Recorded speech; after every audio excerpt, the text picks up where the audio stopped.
again. It's the boy in his Bible, and we're doing Psalm 35, and it's two verses I'm going to join together. And my soul shall be joyful in the Lord, it shall rejoice in his salvation. All my bones shall say, Lord, who is like unto thee? Who delivereth the poor from him that is too strong for him? Yea, the poor and the needy from him that spoileth him. The first part you can see straight away. It's in the soul we rejoice in God. I sing a lot, and I know the difference between not being happy in God and being happy in God. Singing helps a lot. I sometimes sing because I don't feel very joyful. I do the singing so that the joyfulness can come in.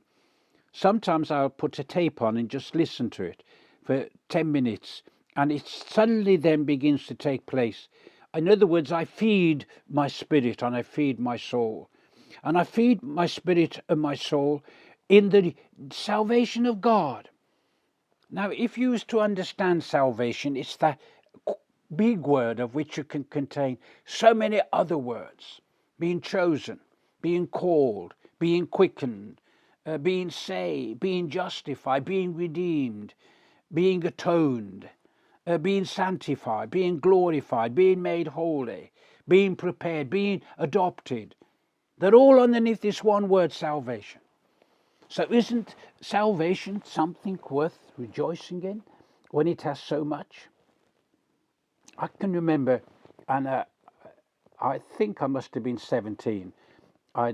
By then I got a second-hand army bike.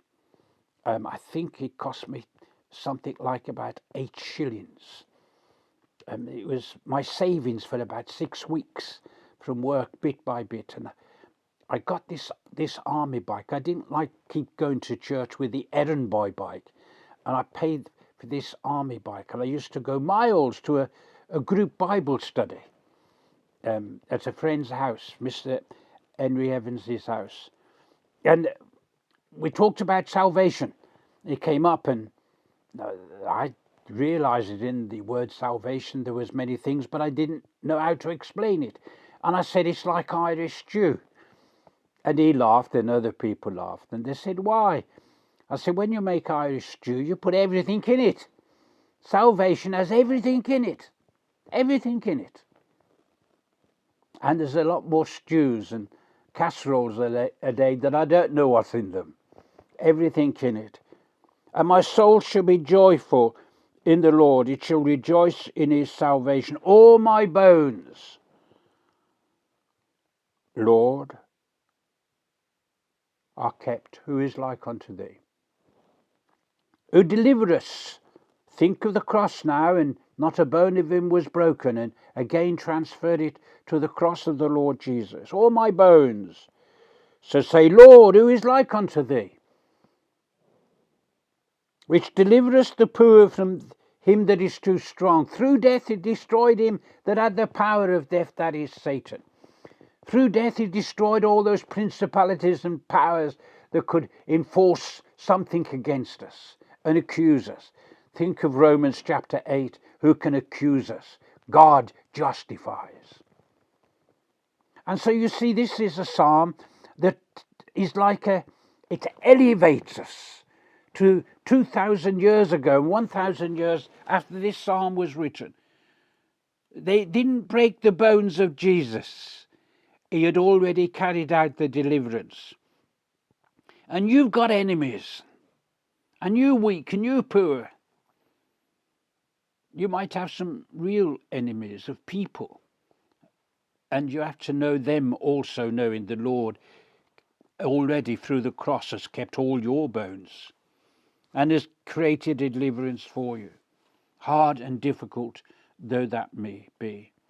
He finds a way through the difficulties, not always from them. As we're finding in a war in parts of Europe today. And this is a wonderful verse to remember. The second part.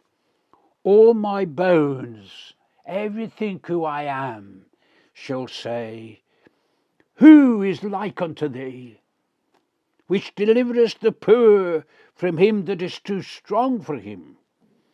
Yea, the poor and the needy from him that spoileth him. Your enemies, you've got them, I've got them. We want God to deal with them, and we need victory over them. Thought for the day. Psalm 35, a longer psalm, worth reading. Bye for now.